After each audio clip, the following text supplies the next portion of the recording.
हरिओम. आज बुधवार 24 जून 2026. सद्गुरू ब्रह्मचैतन्य गोंदवलेकर महाराज आज आपल्याला सांगणार आहेत की ज्ञान हे दुहेरी शस्त्र आहे. ऐकूया. लोककल्याणाच्या तळमळीने जो ग्रंथ लिहितो तो खरा ग्रंथकार. वाचनात आलेले आचरणात आणून जो लोकांना सांगतो तो खरा वक्ता. आणि सांगितलेलं जो आचरणात आणतो तोच खरा श्रोता. आणि साधक पण अलीकडे ज्ञानप्रसाराचे अनेक साधन उपलब्ध झाले आहेत. त्यामुळे नको त्या ज्ञानाचाही विस्तार झपाट्याने होतोय. ज्ञान हे एक प्रकारचे दुहेरी शस्त्र आहे. कोणत्याही ज्ञानाचा बरा वाईट उपयोग तो करणाऱ्यावर अवलंबून असतो. ज्ञान हे मुळात पवित्र आहे. जे ज्ञान नीती आणि धर्म यांच्या पायावर उभं असतं ते जास्त प्रभावी ठरतं.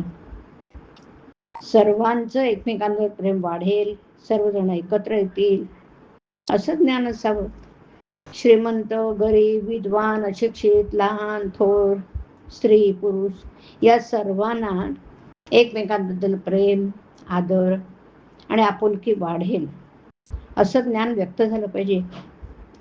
द्वेष मत्सर वाढवीत, नीतिधर्माला फाटा देईल असं ज्ञान पुस्तकात नसावं. विद्वान शास्त्रज्ञ नवीन शोध लावून जगाला स्वार्थी आणि लोभी बनवतात आणि त्यामुळे सर्वनाश होतो. जे ज्ञान समाधान देत नाही ते खरं ज्ञान नव्हे. जगाचं खरं स्वरूप ज्ञाने कळतं ते खरं ज्ञान. देहासंबंधी जे ज्ञान ते व्यावहारिक ज्ञान. जे जसे आहे तसं ओळखणे तत्वज्ञान. मी देहाला माझा म्हणतो, अर्थात मी देह नव्हे.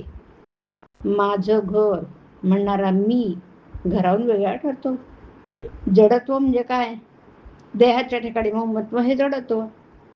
पदार्थाचे यथार्थ ज्ञान ज्याला आहे तो शहाणा. व्यवहाराचं गूढ ज्याला कळतं तो प्रपंची आणि जगाचं गूढ ज्याला कळतं तो तत्वज्ञानी. सूक्ष्माचं ज्ञान होणं यात सुख आहे आणि आत्मा हा समुद्र आहे तर जीव हा त्याचा अगदी लहान थेंब आहे. त्याची ओळख होऊन आत्म्याशी समरस होणं हेच खरं तत्वज्ञान आहे.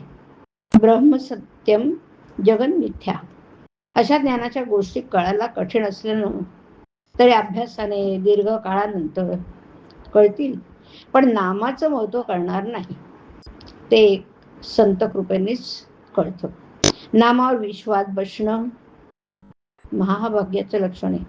आपण बुद्धिभेदापासून सावध दूर राहिलं पाहिजे. बरं, संत वचनावर विश्वास ठेवून अखंड नाम घ्यावं, त्यानेच समाधान लाभेल.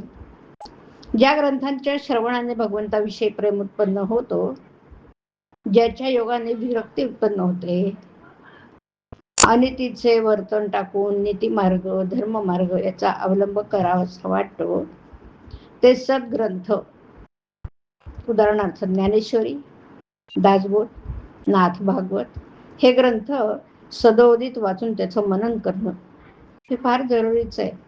त्याने ईश्वर प्रेम उत्पन्न होतं.